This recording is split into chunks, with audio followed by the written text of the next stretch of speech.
اهلا وسهلا بكم احبائي، وسريعا بقى اتعمق كده واعيش في الاسئله حضراتكم.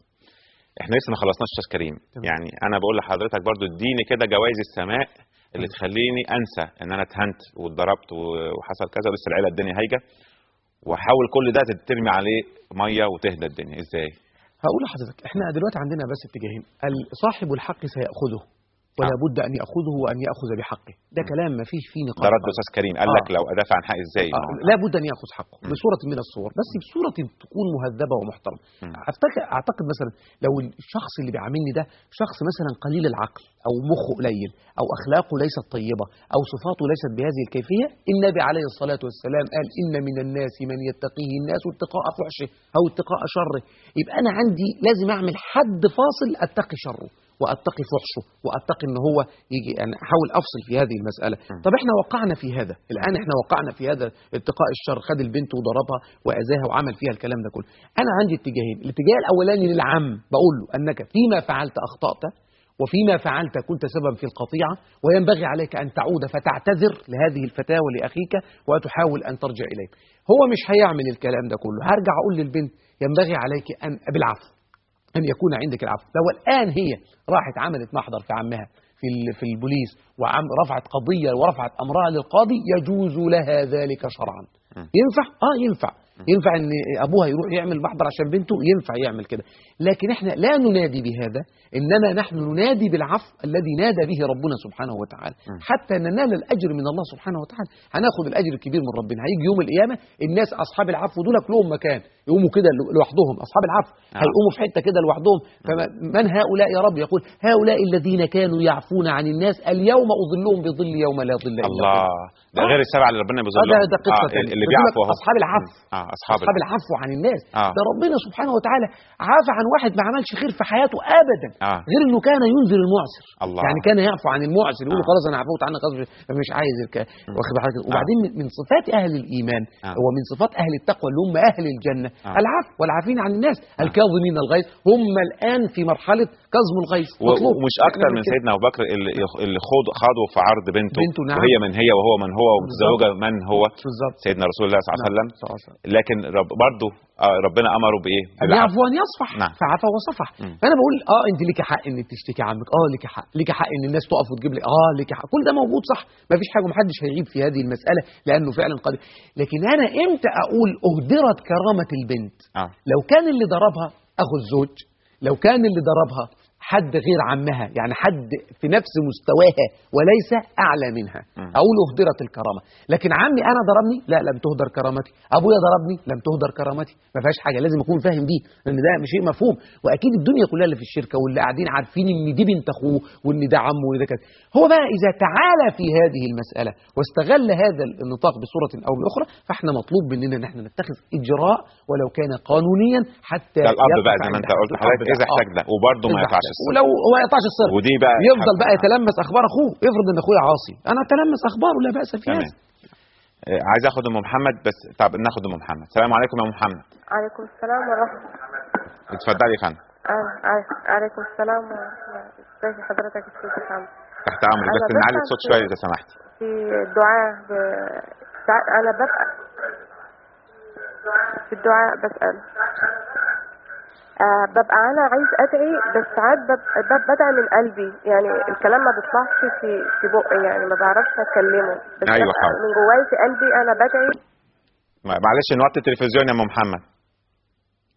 طيب يا جماعه بعد اذن حضراتكم اللي يكلمنا فوق راسنا من فوق بس نوطي التلفزيون عشان بيعمل مشاكل في الاستوديو. انا فهمت السؤال يا ام محمد، ما تقلقيش. والدعاء من القلب حتى ده كان سؤال دكتوره نوال برضه. حاضر. احنا ماشيين بس بالترتيب. استاذ عبد المنعم بقى سأل حضرتك سؤال ان هو شاف احد يعني في احد البرامج واحد بيسأل، فقال له ما انت اكيد انت من كتر معاصيك ربنا بيحرمك من الطاعه. يمكن انا حاولت افهم السؤال بطريقه ثانيه، حته ان القلب لما يأسى، يعني العبد والعياذ بالله ان رب، يعني حتى بيقول لك العبد لما يصر على المعصيه، لما يجاهر بالمعصيه، يعني مش معصيه وخلاص، لا ده مصر. هل الكلام ده وارد ولا لا، ان ربنا والعياذ بالله بيمد له في غيه، يعني خلاص بيخليه ما فيش باب خير قدامه؟ هل ده وارد ولا مش وارد؟ لا، هو اللي وارد ان الانسان لا يحرم الطاعات، ان صاحب الذنب لا يحرم الطاعات، لان الله قريب من العاصي حتى يرجع اليه. وان اتاني وناديته من قريب، لو العاصي نادى ربنا يناديه من قريب حتى يرجع الى الله سبحانه وتعالى. لكن العبد يحرم الرزق المهيأ له بالمعصيه. إن في الحديث كده إن العبد لا يحرم رزقا كان قد هيئ إليه بسبب المعصية. يبقى لو كان عنده معصية الرزق يتحيل. عندك مثال سريع؟ عندي مثال، إن بلوناهم كما بلونا أصحاب الجنة. لما قرروا على المعصية إن ما يدوش للناس الفقراء الأموال الزكاة بتاعتهم، لما راحوا لقوا الجنينة بتاعتهم اتحرقت، اللي هم أصحاب الجنة اللي موصولين في سورة. وده سؤال أستاذ محمد. ادي كده. يبقى إذا يبقى هنا الذي يحرم في المعصية يحرم الإيه؟ يتحرم من الرزق، لكن لا يحرم من الطاعة. الطاعة موجودة دائما عند العبد. ممكن الإنسان يبقى في الخمارة وفي المعصية وفي وسط الذنوب دي كلها، وبعدين تقول يا رب يا رب. أنا عايز أقول لك حاجة، أنا حتى كنت قاعد مع جماعة في رمضان نتسحر كده في سحور مع جماعة يعني هم فنانين ورقاصين والكلام من هذا القبيل. الراجل بيقول كده، بيقول لك يعني سبحان الله، بقى الواحد داخل على فرقة رقص وبتاعه مع الرقاصة وعلى الكلام ده كله، وداخل يقول لك يا رب يا رب سهل لي، يا رب يا رب سهل. هذه الجزئية منهم طاعة لله مع أنهم يعصون الله. شوف هذه الجزئية فالطاعة موجودة مع الإنسان لا تنفك عنه، لأن الطاعة لو انفكت عن الإنسان يبقى كده الإنسان ده مطرود بالكلية من رحمة الله. طيب أنا كده وصل، بس في سؤال كمان، يا رب يكون وصل يا أستاذ عبد المنعم. في سؤال كمان توضيحي. لا، اللي هو تسهيل الطاعة عليها. دي سكة، وفي سكة تانية إحساسي بلذة الطاعة، لذة حلاوة الإيمان في قلبي.